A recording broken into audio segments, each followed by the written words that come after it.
Hey, everybody, and welcome to a bonus episode of Beyond the Breakers. My name is Tanner. I'm here as always with Taylor. Taylor, how's it going? Pretty good. It's still cold and snowy in Ohio. I'm sure it's still pretty chilly up there in Wisconsin too, though, huh?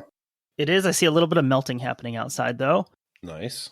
We are here to put to rest our most epic series to date. We finished up the main sequence of Lusitania. We published that on Christmas Eve. And so here, as we mentioned in the main series, we've got a few things to wrap up as a special VIP super secret bonus episode. This doesn't really follow linearly from the end of the main story, but a couple of things to fill in that just didn't fit anywhere else. Mm-hmm. And even this is not all the stuff that we wanted to talk about, but we've got to end it somewhere. The first thing that I really want to discuss here is the British blockade. And it's interesting because it kind of is a background character in the story of the Lusitania. Right. The unrestricted submarine warfare gets the headlines because that's the most visible thing that's happening, seeing ships torpedoed and people dying. And for the Germans, the rationale for the unrestricted warfare was the British blockade. Mm-hmm. To discuss this, I'm going to be referring to an article from the University of Toronto Law Journal called Slow or Spectacular Death, Reconsidering the Legal History of Blockade and Submarines in World War I. Yeah, it is an interesting time, too, because for the first time, you're really seeing an effective way to break a blockade, potentially. If you look back to the American Civil War, part of what makes the Union so successful is the ability to completely cut off the Confederacy from trading. So it's very interesting that blockades are a very effective tool, but you finally have a reasonably cheap way of defeating that.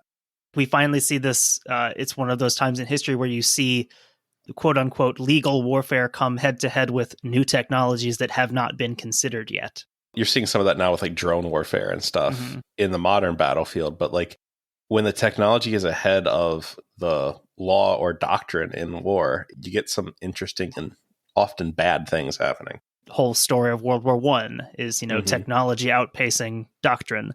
So this article presents international law not as a set of restrictions that trump other concerns, but just as another tool at a nation's disposal in addition to military strategy, politics, and diplomacy. Just kind of all tools in the bag here. Mm-hmm. An idea that would sound reminiscent to Karl von Clausewitz and his idea that war is just an extension of diplomacy, by other means. Accounts of the justness and legality of civilian targeting are generally framed within the spectacular. The attack by carpet bombing, drones, or cluster munitions, for example. But slow death through embargo or blockade is also part of the story of civilian targeting and has only been intermittently explored in the historical or legal historical literature. It is especially curious that the maritime blockade of Germany by Britain, the most significant and famous blockade of the last 100 years, has received little attention from legal historians. So there was an established history of using blockade as a tool of war, but no nation had ever really had the power to enforce one quite like Britain did at this point in history. No one had ever had a navy that was this much more powerful than the people that they were fighting than Britain would have.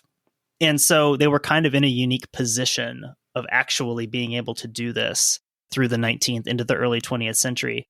Obviously, British sea power wasn't a new thing. They had, with great effectiveness, choked off the colonies during the Revolution and the United States during the War of 1812, basically shutting down the eastern seaboard. So that wasn't new. Right. It was the Crimean War that actually caused a deeper discussion on the legality of the tactic. So after the Crimean War, ultimately Britain would agree to the 1856 Declaration of Paris. And this declaration included a few other decrees that put forth these, not necessarily laws, but just kind of agreed regulations that would sound familiar to someone who has read about naval war in World War I. The first of those is the abolition of privateering. Privateer is something you hear about in the early 1800s, but not so much in the late part. And after that, privateer is not really a thing anymore. It is interesting that privateers are almost like the private military contractors of their day. Essentially, yes. I mean, that's what you've got here. Another one is that a neutral flag covered all enemy goods except contraband of war. So if even if it belonged to a belligerent state, if it was traveling on a neutral craft and it wasn't war contraband, you couldn't touch it, basically. Neutral goods, except contraband for war, were no longer liable to capture under an enemy flag. So again, you can't use the excuse that it's on an enemy vessel to take it. Okay. And finally, the most interesting and the most legally significant is that blockades had to consist of a force strong enough to prevent access to the ports or coast of an enemy in order to be, quote, legal. Which kind of sounds like a weird rule, like you have to be able to blockade to be able to blockade. The idea being you can't just declare a blockade and then get mad when people violate it if you don't have the ships to enforce it. Right, you can't put like one little warship out there and be like, "Oh, I'm blockading this." All of it's like a ghost runner on second when you're playing kickball. You can't do that with a blockade. You can't say, "Well, I'm blockading all of this. You can't come in here," if you don't have the ships to actually physically enforce it. Right. So, like, really though, these, like you said, these aren't like any kind of binding legal things, right? This is more of like best practices almost. Exactly. And even with some of these, you'll see, I forget if it was the Declaration of Paris or if it was one of the later ones, the London Declaration. You'll see where they kind of do attempt to codify them in law. And sometimes they'll say pass in the House of Commons and then, they might die in the House of Lords. So they're never totally codified. But the whole nature of these declarations is that they're gleaned from what people are agreeing to anyway. What have we kind of come to say, this is the rule that we're going to follow? Right. So despite the fact that these seemed like restrictions on the British, they actually ended up protecting her as she was more often the neutral party as the 19th century came into the 20th century. She's not fighting as many wars as she used to. In most cases, she is the neutral party that needs to be protected. And a good example of this is the Russo-Japanese War. In many ways, that war sort of upset a lot of precedents. You had, Japan, an Asian power defeating a European one. And this was a great example of this. Britain protested when the Russians declared all Japanese material on neutral ships as contraband. Britain held fast to the position that food for civilians could not be considered contraband and therefore could not be subject to blockade. That's funny. Isn't it? It really is, isn't it? Britain is so concerned about what can and cannot be blockaded. It's kind of the story of Russia's history, kind of trying to play at the table with Europe, and very often kind of being shunted aside. And, it's like, well, we can do this, but you can't do this. You're not allowed to break all the rules that we can break. And we're still dealing with the consequences today. So to see where the legality of blockade was at the outbreak of World War I, we can look at the London Declaration of 1909. So some of the things that came out there is that confirmed that blockade was a legitimate method of warfare if carried out properly. Blockade of neutral ports was prohibited. Okay. Fair. And the three categories that get discussed very often when you talk about World War I and submarine warfare, these were categories of contraband. So at the top, we've got absolute contraband. As the name indicates, this is weapons, ammunition, uniforms, anything with a pure, direct, or military application, or maybe only military purpose. Something that has no conceivable civilian use. Civilians don't need high explosive artillery shells, for example. The other is conditional contraband. So this is things that could conceivably have a direct application in civilian or military use. So fuel for vehicles themselves, food, animal feed, anything that could potentially be used for either one. And the final category is called the free list.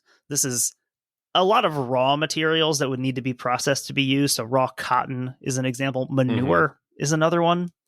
And then also household and luxury goods, things that you can't conceivably think of as having a military application. Right. They're more general use. Or you said things that would have to be refined further to make them usable. So that's kind of the when they talk about something being declared contraband, that's usually why they determine that, this is conditional contraband, but it's headed for this port or it's headed for this area. We think it's going to go to, this military sector, whatever. One item that had been almost entirely overlooked in any discussion of naval warfare was the submarine, which after the fact seems ridiculous that this was never discussed before the war started. I was actually thinking about that. Like when we have that list of like what constitutes like a legitimate blockade, at the time submarines are like this new thing, like that's probably not considered something that would be a legitimate blockade. I wouldn't imagine. Like they're not thinking of submarines as a legitimate tool. To the extent they're even being thought of as separate from surface vessels, because their potential is totally not understood because they haven't really been applied in wartime yet. In part one, we talked a lot about the submarine being ignored and overlooked by most navies as a truly useful technology. Certainly by the elite navies, Britain, Prussia, or Germany weren't really paying that much attention to these. They were seen, kind of predicted as being useful maybe in harbor defense and coastal patrols. So really they weren't thought of that much, and they were subjected to the same rules as any other warship. Yeah, and when like their overall operation, it doesn't work that way. Like you can't have the same rules of warfare for a destroyer and an airplane, right? This is what lays the groundwork for that conflict with the cruiser rules that the U-boat captains end up complaining so fiercely and kind of legitimately about. Because of their size, they have, small crews relative to a surface vessel. They can't do all the same things. They can't follow those cruiser rules. They're not able to follow along with these things. They can't, there's not enough people to put a prize crew on a captured vessel. There's not enough room on their ship to take on passengers or people who've escaped from a sinking ship. It simply doesn't work the same way for a submarine. So really, from a strict legal sense, the unrestricted submarine warfare wasn't illegal because it was submarines. It was because they were any sort of sailing vessel doing these things. There was nothing unique about the submarine in the eye of this law or this rule. So we talked about enforcing a legal blockade. And a key component was that all enemy ports had to be blockaded. You made reference to the Union blockade of the Confederacy in the Civil War. And yeah, you've got all those major ports being blockaded, most famously places like Charleston, but that's kind of the rule of the blockade is you've got to be able to cover every single port or else it's not legal. That's interesting. That's something I was not aware of. So it's really, really interesting actually. So like at this time, how would you have even blockaded a country like the United States? Where you've got ports from New Orleans all the way up to Maine. Right. Another reason that the U.S. is kind of in this unique position where not just from a physical distance, but for many other reasons, somewhat invulnerable to some of the same tactics that would have worked on a country with, relatively little seacoast like Germany. Here we get into just based on the geography of these things that we talked a lot about in the Scapa Flow episode. Britain could totally lock down the North Sea. They could make sure the German fleet never left. They could blockade all those German seaports on the North Sea. But the problem was the Baltic. They could have, in theory, gotten ships into the Baltic, but they would have been dangerously exposed. And it was just not a risk that they wanted to run. We spent all that time talking about Britain not wanting a big showdown with the German Navy, and that would have been a great way to make that happen. Right. So they can't touch those Baltic seaports, inherently making their blockade unenforceable and therefore illegal. Interesting. Because Germany still had those ports open. So, what to do if you are a enterprising world power? You can not officially declare a blockade for starters. That is one way to get through that legal loophole of just saying, hey, this is not a blockade. Who's blockading? No one's blockading anyone here. I feel like that's also the difference between a POW and a enemy combatant. Yes, exactly. Yeah, just decide that this isn't what this is. So also, quoting here from that article, an order in council of 29 October allowed the foreign secretary to declare a neutral port a, quote, base of supplies for the enemy, which rendered any contraband heading for Rotterdam now subject to seizure by the British Navy. There was no precedent in international law for this move. I'm glad to see the old someone tell me to stop thing is around at this point too. It's like, well, I'm just going to do it and someone tell me no. Jim Carrey in The Mask Diplomacy is what this is called. Somebody stop me. So yeah, you have this idea of, it's like, well, okay, they're getting goods into these neutral ports. What if we just declare the neutral port not neutral? We say this is an enemy base of supplies because they're supplying the enemy. Ipso facto, it's an enemy port. We're going to blockade it. And, this is Rotterdam. This is the Netherlands, who's not taking part in the war at all. They're a fully neutral port. Right. Yeah. Like, wouldn't that require you to declare war on them at that point, technically? One would think. Again, because it's all this legal wrangling of, they decided, back in the 1850s, you can't blockade a neutral port. It's like, well, what if I say it's an enemy port first? There we go. So around this time, there's more legal complications. There's lots of back and forth, and that's why this grabbed me so much, because I'd never read about this, and I didn't realize how deep it went. So at the start of the war, Germany had laid unanchored floating mines in the North Sea to try and mitigate some of, that British superiority at sea. That sounds bad. And that is illegal under the 1907 Hague Convention number 8, which, at least at the time of writing here, was the only formal restriction on mines in the ocean. But yeah, so the issue was with them being unanchored, not chained or tethered anywhere. They're just floating free. You kind of see the issues with that when you see ships like we talked about the Britannic, most likely striking a mine that, if it's floating free, you have no idea what it's going to hit. Right. These indiscriminate mines were illegal under that convention. And so actually, this is the rationale for Britain declaring the whole of the North Sea a war zone, which they do on November 5th, 1914. And what this does, sneaky snakes, is it allows them to basically make a functional distant blockade rather than that strictly legal close blockade. We don't have to get into the Baltic Sea and blockade those ports if we can just declare this whole area a war zone and stop everything that's coming through it. And they can do that because, hey, the Germans are clearly deciding this is a war zone if they're using these mines, so we will just play along and agree that it's a war zone. That is interesting. They're both using each other to justify the escalation. You're seeing that escalation loop kind of happen. Yeah, you see this. It's just reprisal after reprisal to the extent that it's very hard to see, okay, who actually did break the rule first. Right. It almost becomes irrelevant, right? At a certain point. So yeah, interestingly, it's that sort of unilateral declaration by Britain saying that the North Sea is an official war zone. This is the exact precedent that the Germans used later to do the same thing to the waters around Britain. Saying, hey, you said that this was that our coastal waters are a war zone. We're just going to do the same thing to you. And that is the rationale for why the submarine campaign is legal. Saying, we said it's a war zone. If you're in the war zone, we can sink you. Yeah, it's interesting because we don't talk about that part very much, I think, from the American perspective. Because it's, we obviously go in on the side of the Allies, and that's the story that we end up kind of telling. But it is interesting to see that the Germans aren't irrationally doing this. There's a method to what they're doing and a reason for it. And in fact, we tried so hard to stay neutral. We spend basically 3 years complaining to Britain about what they're doing and saying this isn't legal. You can't do this. You're violating neutral rights. And nothing really comes of it. Mm-hmm. So unrestricted submarine warfare began in early 1915.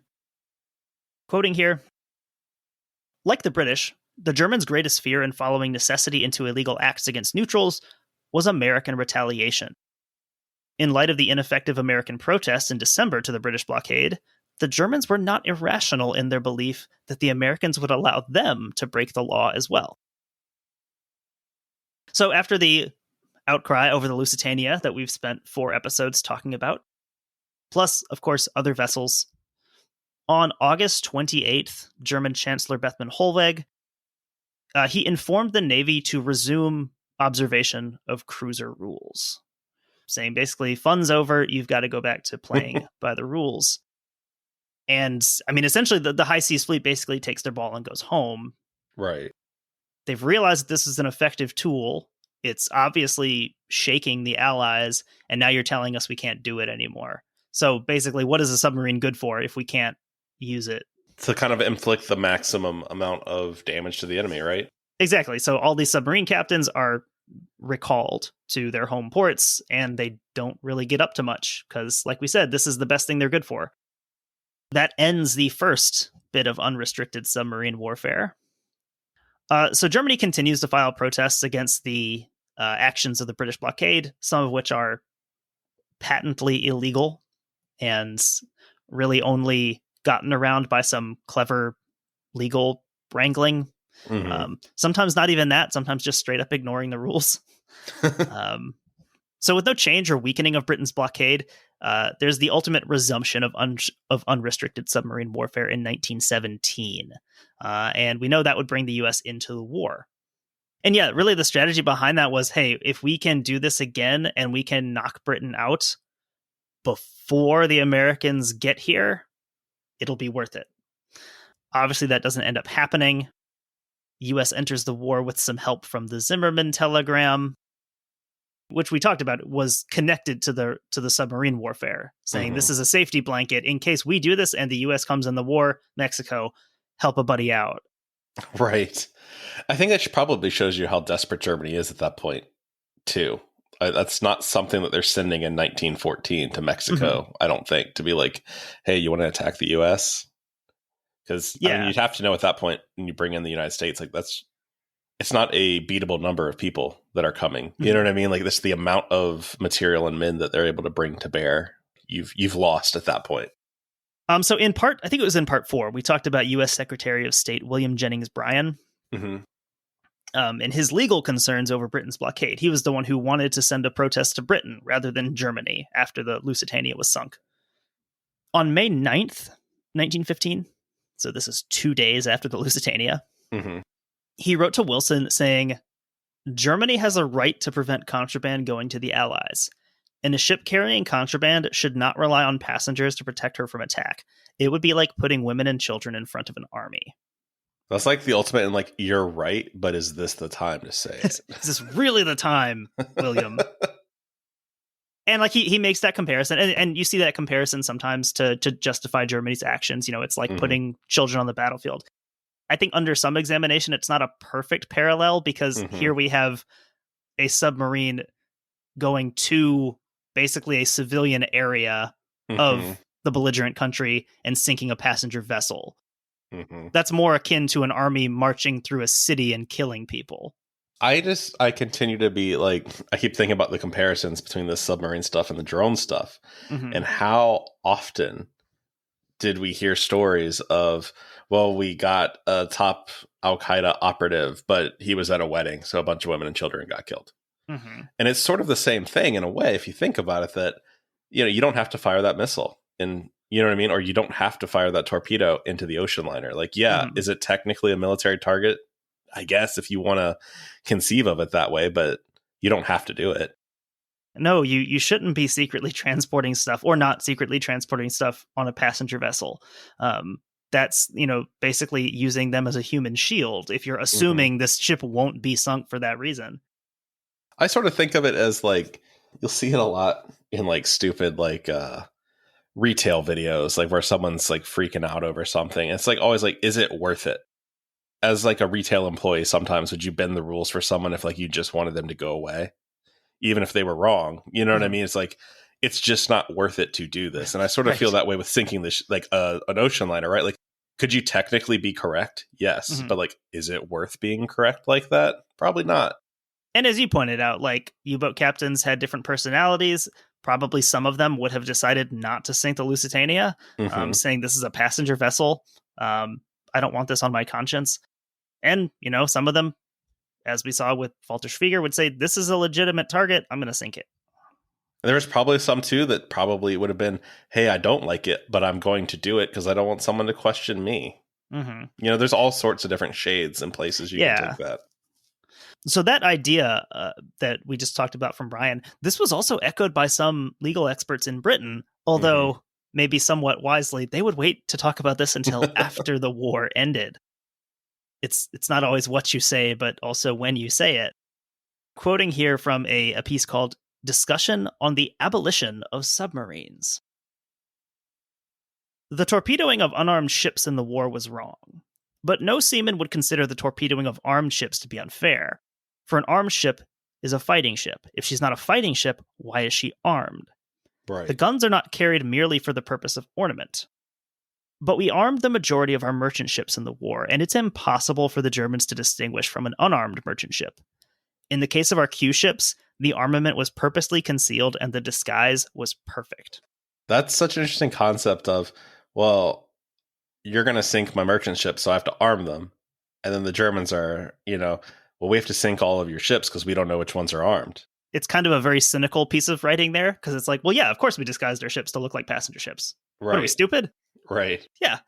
It's kind of one of those, like, and he just tweeted it out things. Of course, that was the goal, was to cause confusion. And we did it very well. So the interwar years led to a new and I think a little bit more honest discussion of the legality of the blockade. Mm-hmm. So one issue raised was the British practice of taking ships into port for inspection, basically giving them time to work up a case against why is this contraband? What rationale do we have for this? Rather than the more expected practice of inspecting them at sea.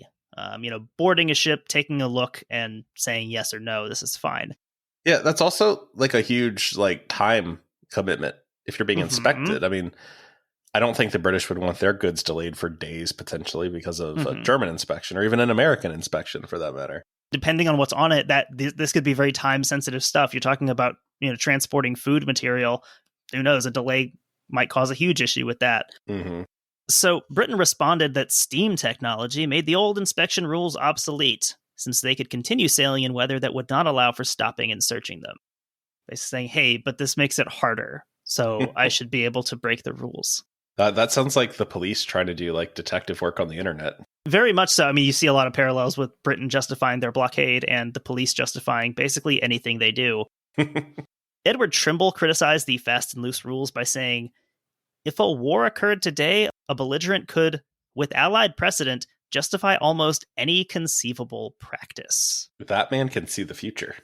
Yeah, that sounds very similar to anyone who has, paid attention to how wars develop in the 21st century. Mm-hmm. The idea of, this is not an invasion, this is a police action. Right. This is not a POW, this is a, I don't know, what do we call them? An enemy combatant. Yeah. This is not an unprovoked attack, this is a preemptive. So, of course, once the U.S. entered the war in 1917, we jumped right in and joined the embargo, embargo that we had been complaining about for 3 years. Now that it was on our side, we were fine with it. It happens. And something I didn't know, the blockade didn't end with the armistice in November of 1918. Really? No. I did not know that either. So like many things, like we talked about with the High Seas Fleet at Scapa Flow, it wasn't set in stone that the war was going to be for sure over. It was an armistice, it was a ceasefire. There's still the outside possibility that Germany's going to pop back up in the 8th round and take a few swings. Right. And that was kind of the justification for continuing the embargo until March of 1919. That is pretty crazy. I did not know that either, but it does check out with what I do know, that basically Germany just gets absolutely put through the ringer in this. We say at the beginning of this war, it develops very much like any European war from the previous few hundred years. And, yet by the end of it, Germany is basically crucified for participating in something that everyone else did too. Right. They just happen to be unsuccessful. And I mean, I think looking at this realistically, you have to understand how this engendered bitterness among just the average German. Mm-hmm. The idea that, I'm a civilian anyway, I can't get food, even when the war's over. Right. Yeah. We can't eat, we can't get food. My kids are still starving and the war's been over for 3 or 4 months. Yeah, I think you'd have to be willfully ignorant to not understand why that would make a whole country bitter and susceptible to the kind of rhetoric that comes in the 20s and into the 30s. Yeah, it does make a lot of sense that you've created a condition for that to manifest. People are going to grab onto anything that's going to get them out of that. Mm-hmm.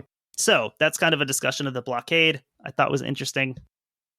So I want to move here to something after the sinking of the Lusitania that we kind of alluded to, and that's the Lusitania riots of 1915. So there was a lot of stuff that I wanted to cover specifically on the United States that we're going to, I think, move to the side, and maybe we'll talk about it sometime. I'm mainly going to focus here on Britain and South Africa. Okay. I wasn't expecting to hear South Africa.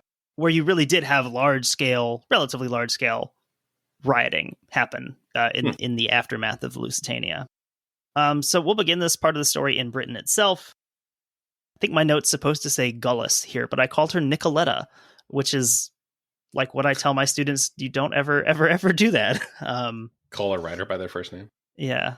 I was probably meaning to write her full name here. But she highlights the outbreak of ethnic tension as early as August 1914. Being officially at war, people in Britain didn't need the Lusitania to distrust and dislike the Germans. Mm-hmm.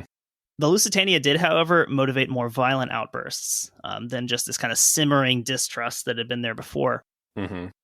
Even with as many people who were on the Lusitania, even those who weren't British necessarily, they had some sort of connection. That's kind of why they were on the ship. Maybe it's family or business, some other personal reason. Even the ones who aren't British citizens have connections. That's going to be felt in Britain.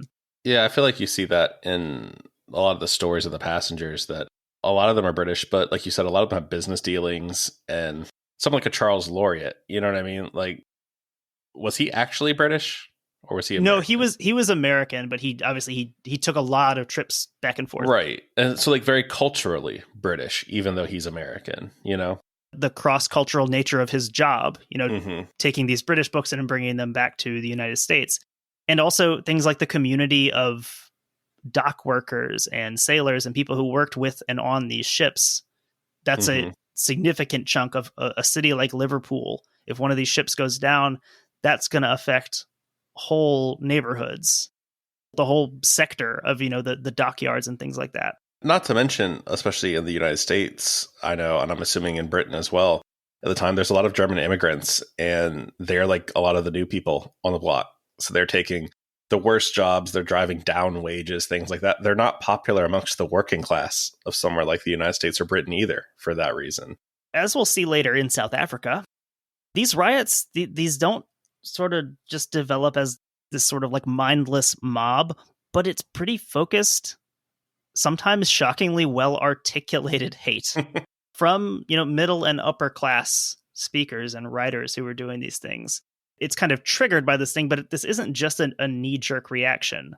There's some level of reason to this, at least at the beginning.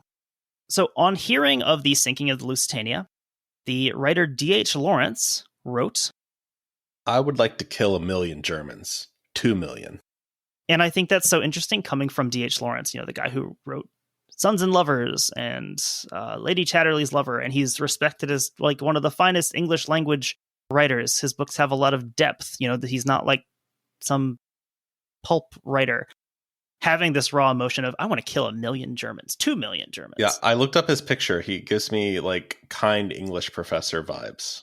Yeah, so you have people of his quote unquote caliber expressing these. That's a pretty barbaric thing to say, at this time.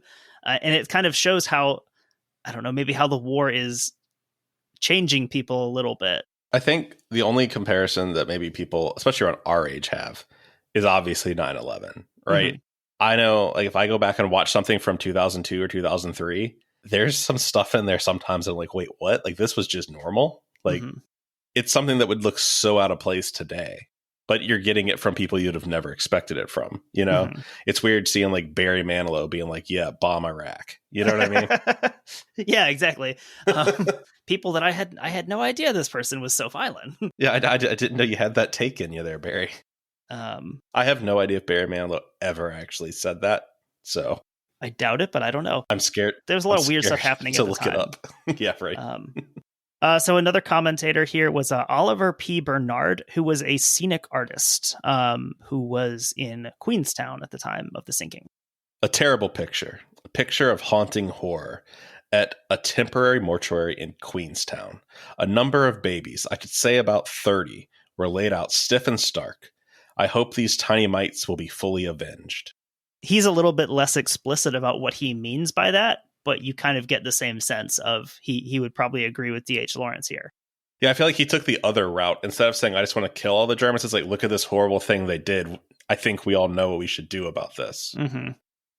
Pat O'Mara, who had several friends on board among the crew, he wrote about what he observed after the sinking was announced in Liverpool.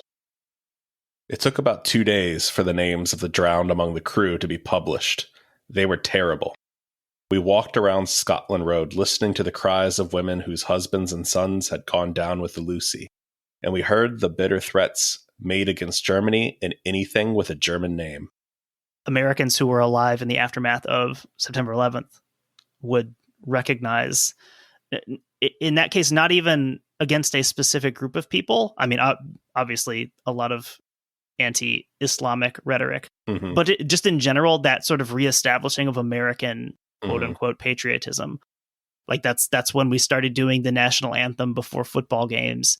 There was the whole debacle with people, freedom fries, whatever. I think also I like that they include like anything with a German name, because I remember that. I mean, bringing it to the 9/11 comparison, it didn't matter if you were anything from Armenian to Pakistani.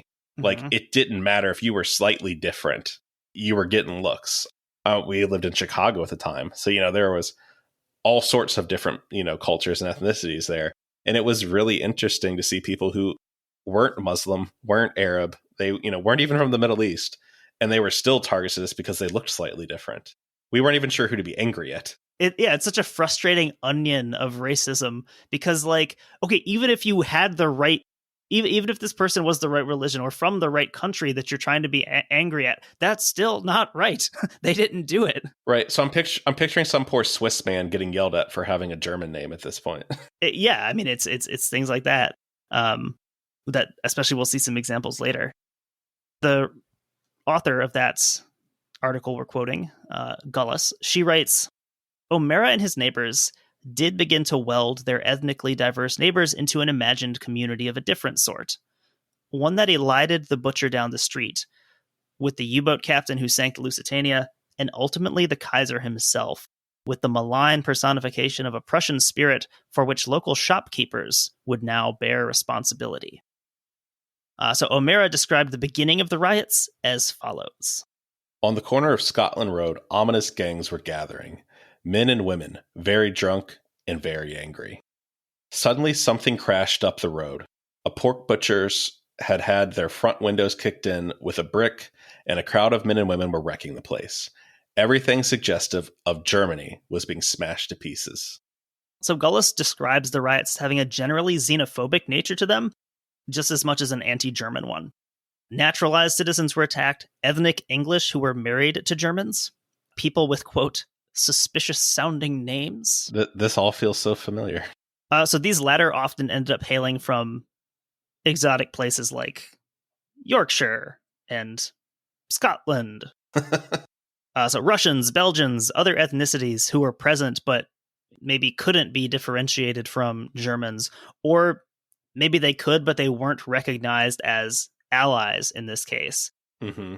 I think that's interesting. That's like kind of what I was talking about. Like, at this point, if you're a Belgian, that's close enough to being German, in the same way that, if you were, say, Armenian, oh, well, you look kind of like them. You know what I mean? Like, it's the same thing, even though you're nothing remotely the same. And like you said, even if you were, that doesn't solve the problem. At best, you don't look like me, and that's what I can recognize right now. Right, exactly. O'Mara includes a very telling anecdote about a particular butcher shop. He's writing about a point where the rioters are being led by someone he nicknames Joan of Arc, a female chip chopper. I don't know what that is. Is it someone who makes, like, fries? It feels like a really British word. A chip chopper? A female chip chopper by the name of Mrs. Seymour. If any of our British listeners can tell us what a chip chopper is, please get in touch. Mr. Yog was a big, wholesome fellow who allegedly had been born in Germany. 2 of his nephews at the time were with my cousin Bernie and the 8th Irish over in France. I always liked Mr. Yog, but not quite so keenly as I'd like to break his window without fear of molestation.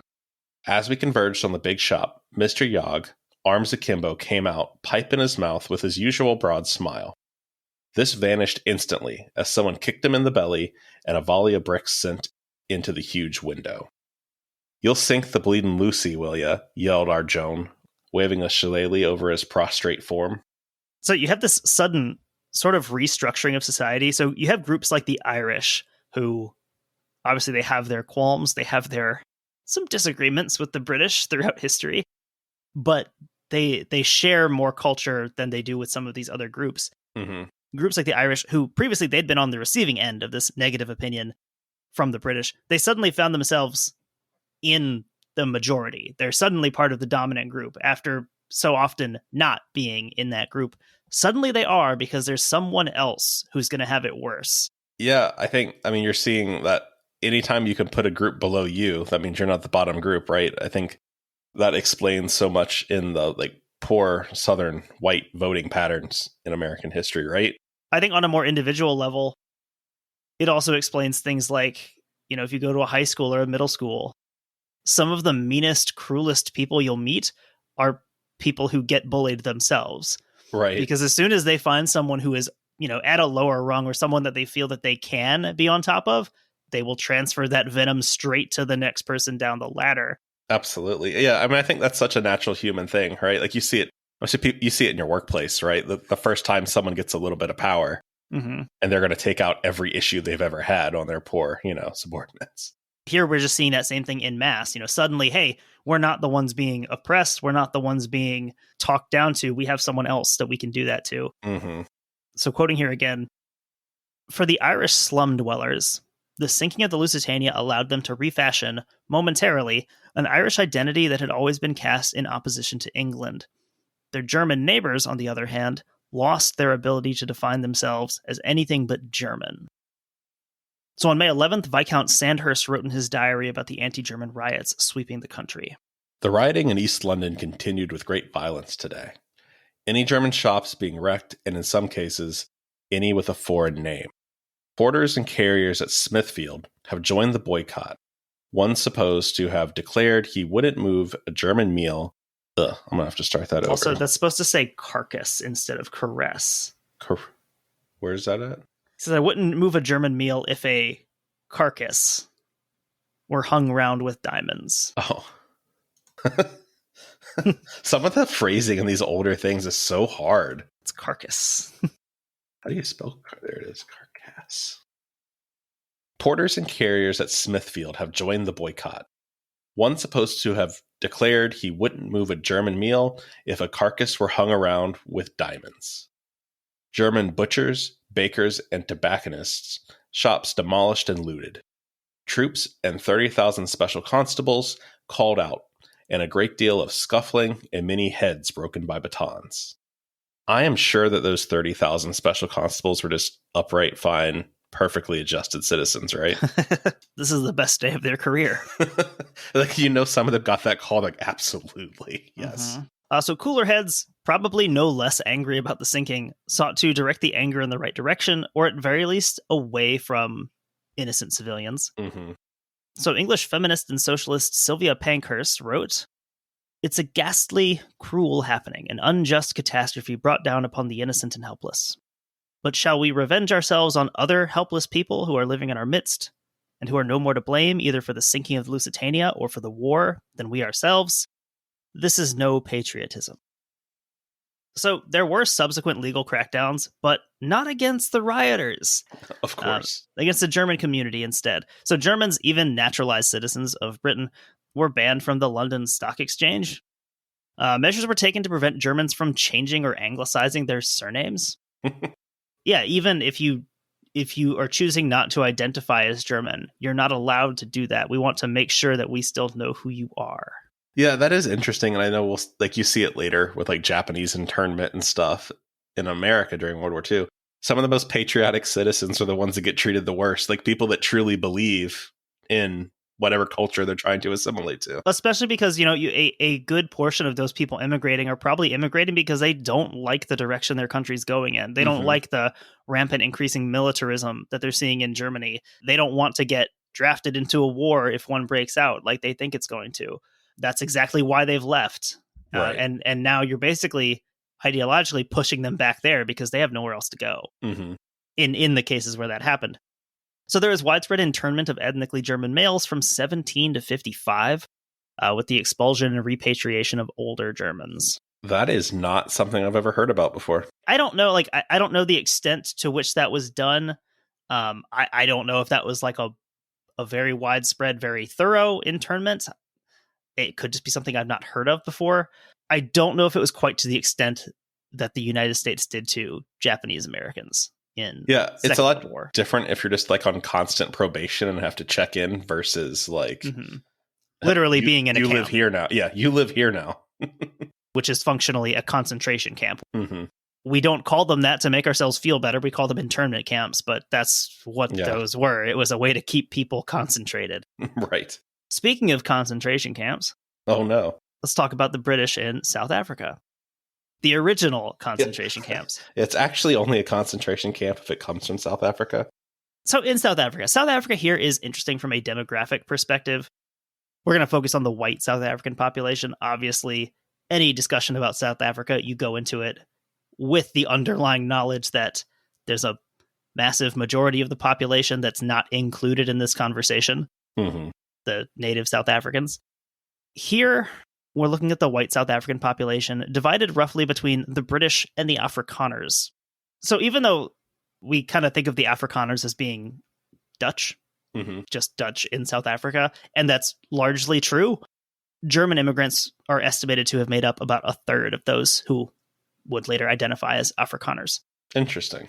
I thought the only Germans that identified as Afrikaners came later. Some of those too. So there was a significant blending of the populations so that it was more difficult to distinguish between who's German and who is an Afrikaner. Mm-hmm. Fortunately for the British, they kind of have problems with both of them, so it doesn't really matter. The issue of identity is confusing to both insiders and outsiders.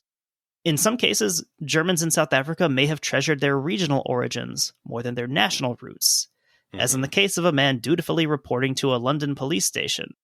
He indicated his nationality as Bavarian, to which the reply was, "Go away, we don't want you, we want only Germans."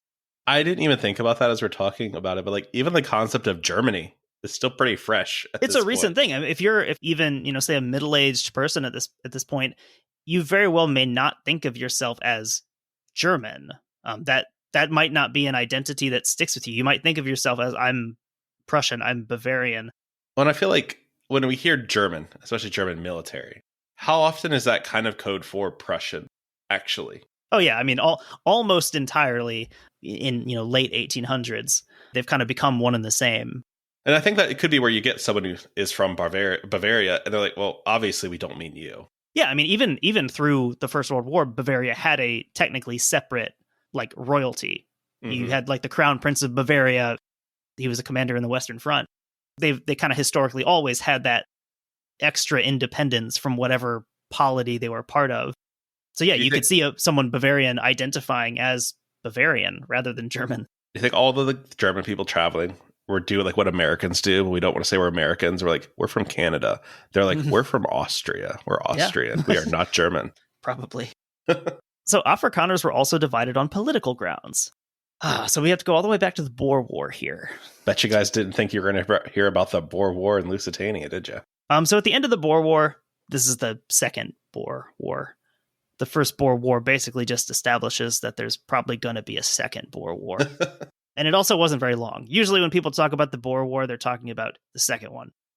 So at the end of the second Boer War, or the South African War, it's sometimes called, Louis Botha, who was the prime minister of the South African Union, and Jan Christian Smuts, the defense minister.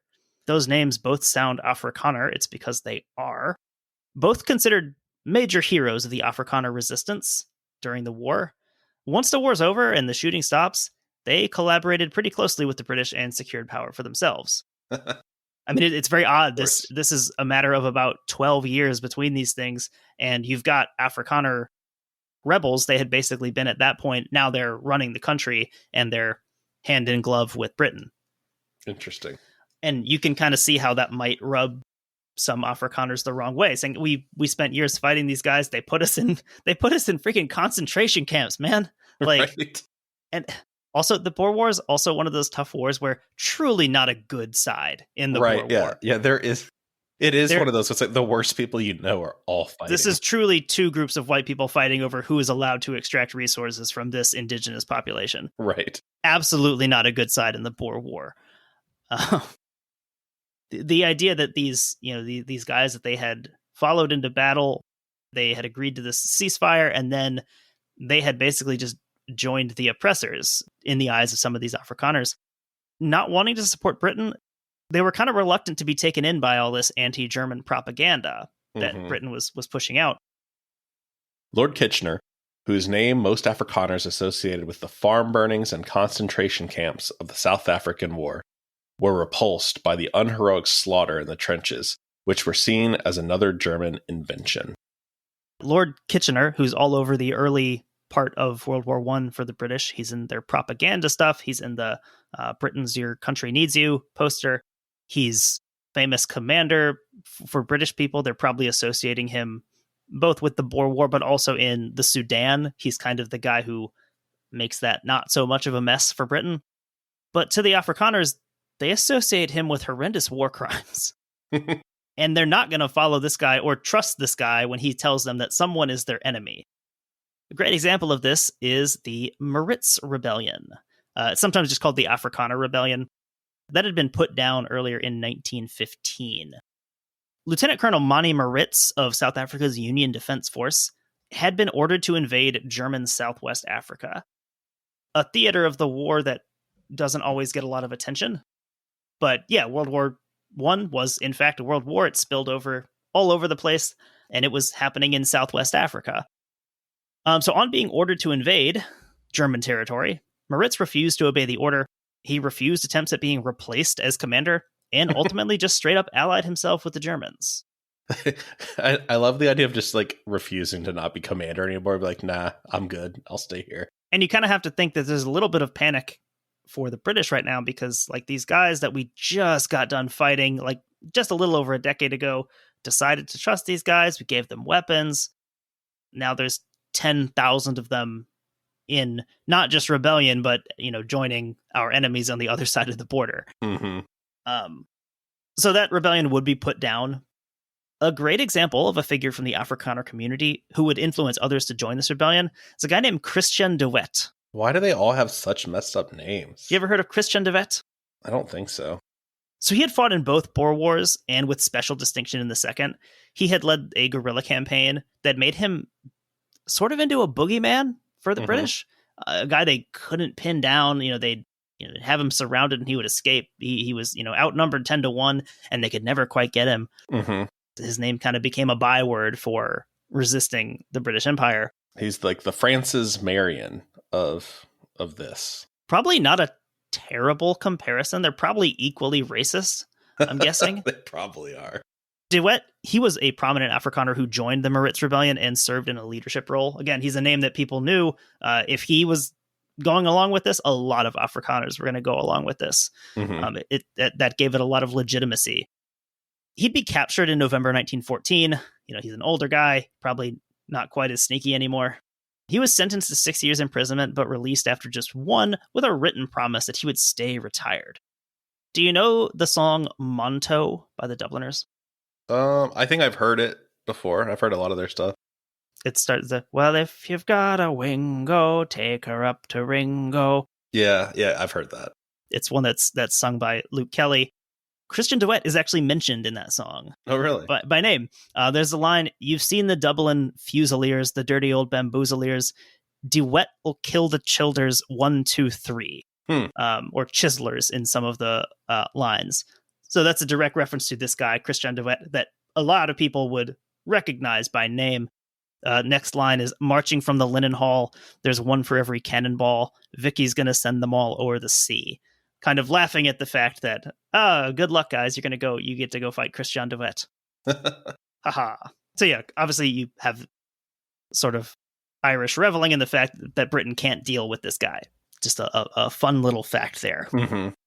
So we spoke mainly about the effect of Lusitania's sinking on the United States in the main series. But to understand Lusitania riots, we have to see the war from a wider perspective of the nations who are already involved. The torpedoing of the Lusitania occurred only weeks after the German army had used poison gas on the Western Front for the first time, and days after British newspapers reported that the German troops in Southwest Africa had been poisoning wells. So yeah, for someone already engaged and plugged into this, who's going to be on the lookout for these things, Lusitania is just kind of, it's still shocking, but it's just another atrocity. Mm-hmm. It's a fact that the Germans did kill civilians in Belgium. That was a war crime, sure, but it was kind of I could see this happening, whereas Lusitania was just kind of like, this is unimaginable that you could kill this many civilians. And yeah, then here, the war crimes like in Belgium are the type of war crimes that have happened since war's probably been a thing. Yeah, just kind of troops working out their frustrations on a civilian population. And then, of course, you have the issue with poison gas being deployed. First by the Germans, but obviously not only by the Germans. Mm-hmm. Yet another example of how one side breaks a rule, other side is saying, well, we get to do it too. Mm-hmm. So the sinking was reported in Johannesburg on May 8th, and this news was followed by reports of anti-German rioting in Britain. Against the background of a flag flying half-mast at many public buildings, enraged Johannesburg citizens collected signatures. Petitioners were urged to sign while wiping their boots on a German flag, and called upon the mayor to take measures against German residents. The first act of violence occurred when a German patron of the Anglo-Austrian cafe refused to take his hat off when the British national anthem was played. That's such an odd thing, but also totally conceivable in a post 9/11 world for someone not standing up and taking their hat off when the national anthem played before the World Series on TV. You see what happens to Americans when a football player kneels during the national anthem. Yeah, put it in the context of wartime. For sure, you could see this happening.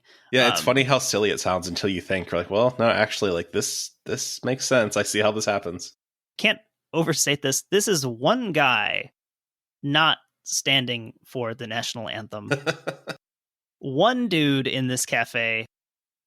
This set off a crowd of a few thousand, marching, singing patriotic songs, and looking for German businesses to target. It's like they just finally found their opportunity. The nights of May 12th and 13th saw flag burning, furniture smashing, and other acts of destruction. Observers noted that this wasn't an unruly mob and instead were, quote, baffled by the preponderance of a decent middle-class element in the rampaging hordes, where women were often noticed to be active participants. Interesting that they note that. MP for the Labour Party Tommy Boydell, observing the riots in Durban. These were men and women engaged in this wicked and wanton destruction from all walks of social life. It was no rabble or mob that was doing it.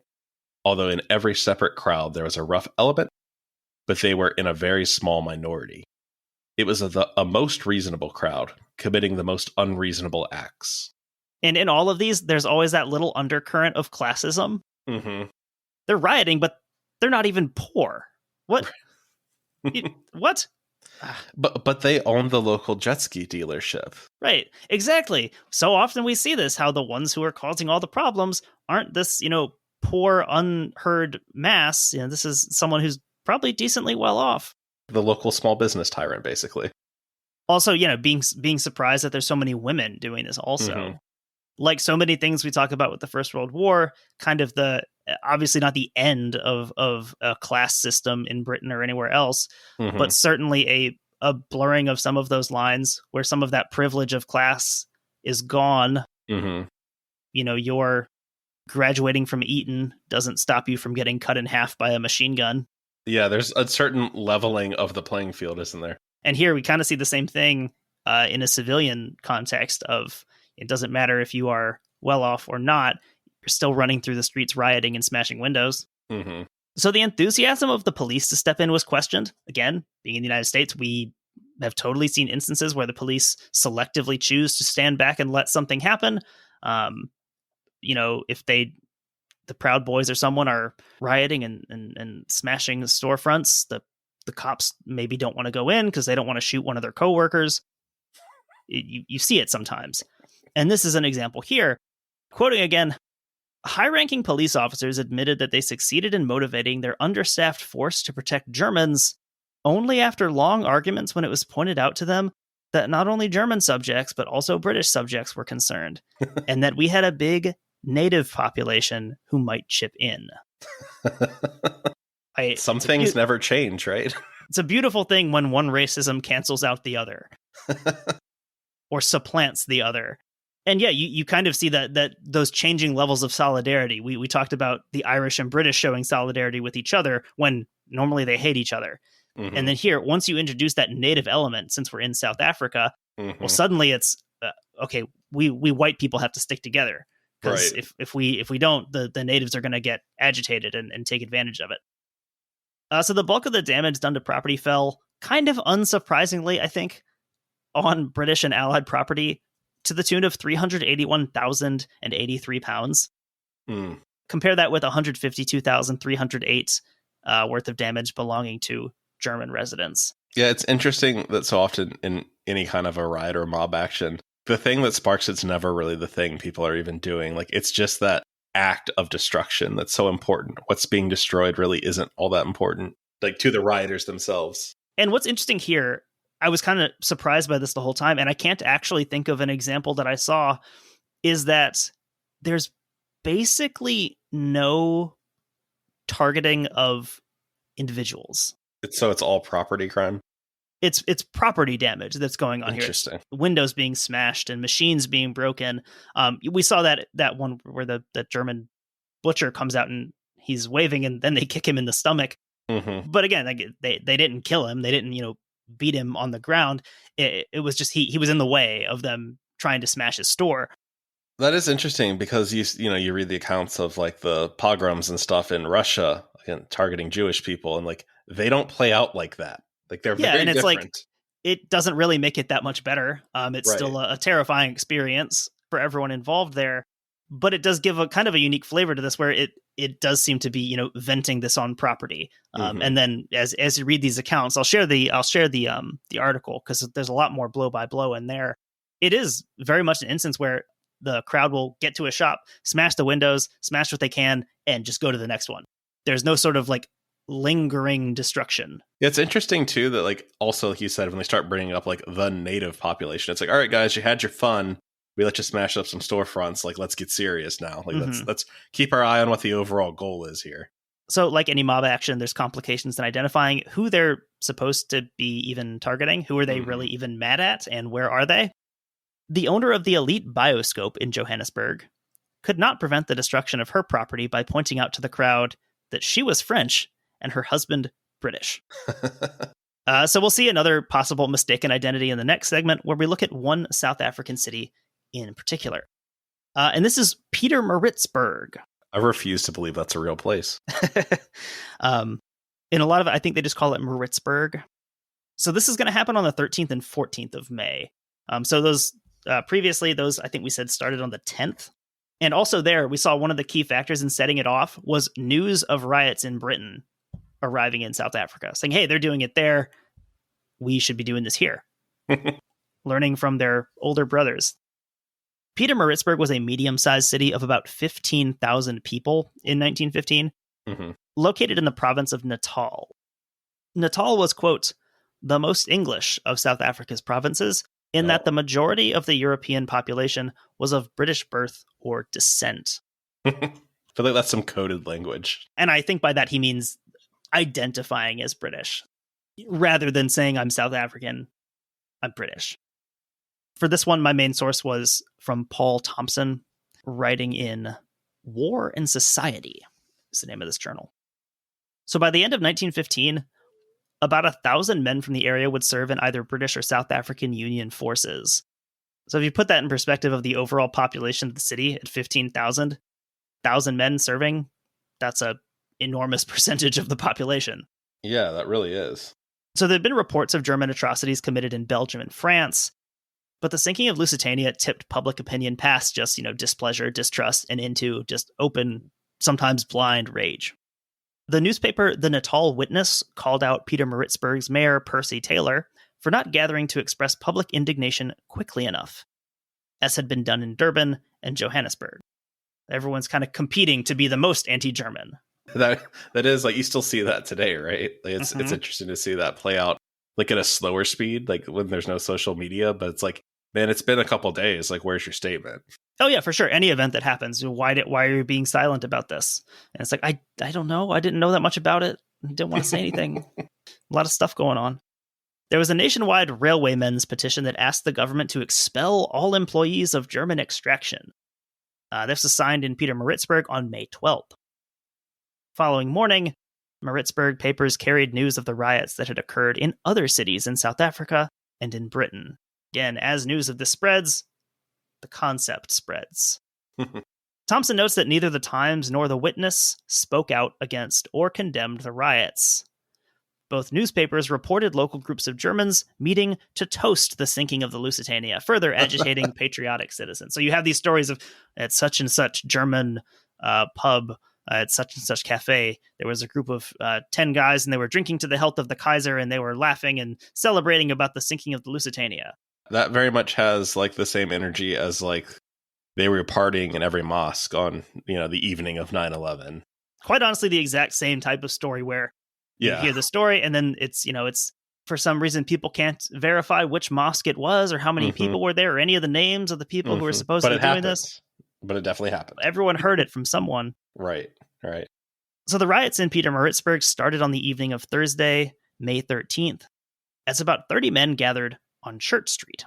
Quoting here, these included Joe Goddard, a railway shopman, with a big drum, a man with an old cavalry bugle, and several men carrying Union Jacks. Other men carried an effigy of a German soldier, decorated with an iron cross and draped in black. They carried torches and iron staves. Their avowed purpose was to wreck places of German business. Joe Goddard, beating the drum, led the crowd down the street. They sang, "It's a long way to Tipperary, as we go marching on, and rule Britannia." Those guys, don't know it, but they would have loved Brexit if they were back in England. It's supposed to be an ominous situation here, but for some reason the drum just makes it funny. I don't know. They're just so aggressively British in South Africa. It's very interesting. So in response to this gathering, police did begin to prepare to deal with unrest. Colonel Richard S. Godley of the South African Police was the superior officer on scene. Also, Chief Constable Barron of the Borough Police was involved. You'll see his name come up also in dealing with this. Kind of an overlapping jurisdiction. So you've got the national police and you've got the local police. Obviously, sometimes they don't mesh super well. You've just got two independent commands operating on the same territory. But Godley kind of takes command here. Soon, the growing demonstration was in the center of town and outnumbered police by an estimated 50-1. Seeing his men at such a disadvantage, Godley considered calling for reinforcements from the South African Veteran Regiment, saying this has graduated from a police problem to an army problem. Godley decided against calling for this support after some quick consideration, mainly because of what those soldiers were guarding. This regiment was stationed at Fort Napier, adjacent to the city, and Godley identified Fort Napier itself as a possible target for the demonstrators because it served as a German internment camp. Oh. Yeah, I feel like they almost wanted that to happen then, didn't they? Thinking worst case scenario, if these guys try to get to the internment camp and, try to break in to get at them, you've got that as an issue in itself, and you've got potentially our prisoners escaping. Right, he's thinking I can't have these people, I can't have a bunch of murders basically on me. Right, exactly. I can't let that happen. So police used a tactic that we would recognize from protests today of deploying detectives in plain clothes among the crowd to identify specific ringleaders or notable agitators. Interesting. Hopefully they blended better than cops seem to blend at protests. Around 7:25 in the evening, the crowd began to attack enemy property in earnest. The first business to fall victim was a photographer's shop owned by Ernst Goslar. Goslar, presumably thinking ahead, had removed most of his stuff. So really, the windows were the only thing damaged. That's a good day. And you see that in several occasions where they'll break into a shop and there's essentially nothing there. Yeah, I feel like it's almost more of a formality thing. It's we have to do this. There's that, and obviously this news has been spreading. If you're reading the papers and you are a person of German extraction, you see what's happening in London, you see what's happening in Liverpool, and in Johannesburg, you probably have an idea what's going to happen here. Mm-hmm. Next up was the Tim brothers, provision merchants. But at this point, the police arrived and were able to move the demonstrators away with only damage to the exterior. Nice. At this point, the crowd is at about 800 to 1,000 people. Henry Nizavan's optician shop was broken into, and all his equipment demolished. So we finally have some expensive stuff to break. Right? Yeah. Don't want to miss that. This actually included some meteorological equipment that he had in an observatory attached to his shop. A brick was put through the window of the tobacconist next door by the name of Nielsen, who was not German, but in fact Norwegian.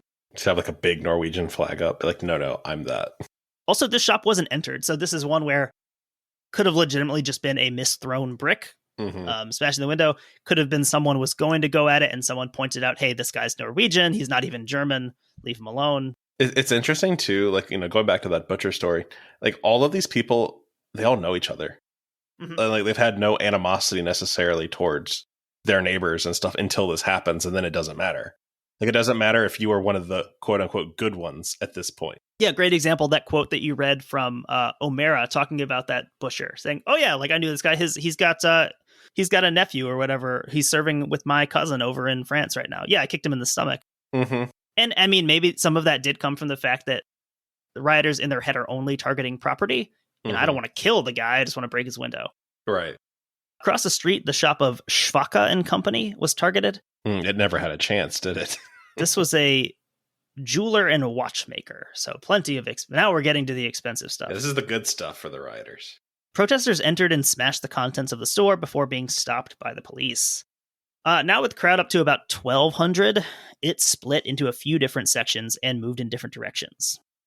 The riot has metastasized now. Yeah, that's not good. I'm reminded of, I think it was someone with like the LAPD or someone talking about riots and civil unrest and saying, we can deal with one riot of 1,000 people. No problem. We can't deal with 10 riots of 100 people. Right. Yeah, because the amount of force you have to deploy to contain 10 different incidents like that, like you just can't be everywhere. This is becoming a real problem now because this is much harder to contain. So from here, we'll kind of end the blow-by-blow account. It's a lot of the same stuff. Moving down the street, smashing a shop, moving on when the police show up to sort of usher you down. And again, that maybe has something to do with the fact that people weren't targeted. Even presumably some of these shopkeepers probably trying to resist. Because you kind of have the police following along and keeping them moving, basically saying, hey, as long as they're smashing windows, they're not killing people. Yeah, I do feel like that was almost what that was, right? Is an attempt to keep them moving and being like, all right, they're doing things that are bad, but they're not actually trying to hurt or kill anyone. Like, let them get it out of their system, but keep it contained to this. Right. At that point, the story kind of becomes less linear. You've got these different bands moving through the city. That's all in the article I'll share, though. There was a second round of demonstration the following day. So this is Friday the 14th. Attempts had been made at the local and national level to prevent more unrest. Colonel Godley and Chief Constable Barron agreed that further rioting should be dealt with severely. Foot police of the SAP, absent on detachment or leave, were called in. 6 guards were sent from the fort. Mounted police were called in from the country. Godley wired SAP headquarters in Pretoria for permission to enroll special constables, which was given. And he called for volunteers from the local rifle associations. He was disappointed when only 60 men came forward. Godley also ordered all bars and licensed premises to close at 6 that evening, and stopped telephone calls and telegrams from Durban, where much of the violence had occurred. This was in order to prevent any cooperation between rioters in the two centers. The government imposed a nationwide ban on the news of riots in other centers. Here we see some of these wartime liberties being taken by the government and being applied to a civilian context of, we're going to cut off telegrams, we're going to cut off telephones. Yeah, it is weird hearing that and thinking like, oh, that makes sense why you'd want to do that. But then when you hear like China restricts their internet and you're like, wow, it's like a totalitarian regime. But you're like, is it any different, really? Absolutely not. It's the same thing. Or, in especially the protests in the summer of 2020, such a big thing was, the police would have those trucks pull up and, jam cell phone signals. So yeah, classic move there. With carefully worded coverage, the Natal Witness deprecated destruction of property on principle as un-British. yet condoned it on grounds of extreme provocation. The riot was not really a riot. No one had been attacked, no looting had taken place, and no one had resisted the police. Therefore, it was a demonstration, whose righteous object should now be quite clear to the authorities. It's so funny how these things never change. Times of Natal had a little bit more measured and critical coverage. So they instead condemned the rioters for having done more damage to British-owned properties and put British employees out of work. Englishmen did not make war on women and children. So condemning it more from a pragmatic perspective, saying, well, you're ruining all of our stuff. And then also what I would take as, I think, maybe a little bit of a dig at Germany, saying, we don't attack women and children. Right. We are better than that. So the turnout for the demonstrations on the 14th, significantly smaller than the previous night. It's included in the umbrella of the Lusitania riots. It's not a riot, really, by anyone's definition. Lots of possible reasons for that. Cooler heads. People had satiated their rage the night before. Worry about the increased police presence is another one. They know just as well that there's this regiment of troops not far away. In that quote you read, they mentioned that there's a few guards that show up from there. There's mounted troopers now. I think it's interesting, too, that the police kind of let them, within the bounds of what's okay, play out the riot and kind of get themselves nice and tired and get it all out.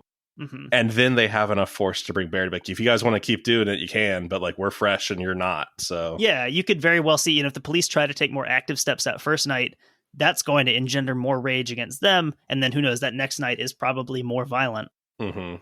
So with the presence of mounted personnel, police are better able to contain and get ahead of the flow of marchers. These groups that break off, well, you're not going to move faster than a mounted column, armed British soldiers. And these rioters signed up to smash a few windows, not to get into combat. So on Saturday, a large meeting of around 3,000 people took place at the town hall, calling on the government to enforce its policies on internment and trade, and to purge the area of enemy aliens in business and government. Police remained on heightened alert throughout the weekend, but there was no more rioting. On Monday, media censorship ended, and news of the other cities was allowed in. So, in sum, of the 18 places visited by the rioters on 13 May, 6 were run by German nationals, 10 by naturalized German or Austrians, and 2 by citizens of neutral countries. Only Baumann and the Tims actually owned their buildings. And none of the other buildings were German-owned, so the cost of damages to structures fell mainly on the British. Yeah, that's something I didn't think about either, and especially if you got all of your store's property out. What do you really care if you're renting, right? Yeah, this is not my store. I don't care. I'll get a new window. It's not even mine.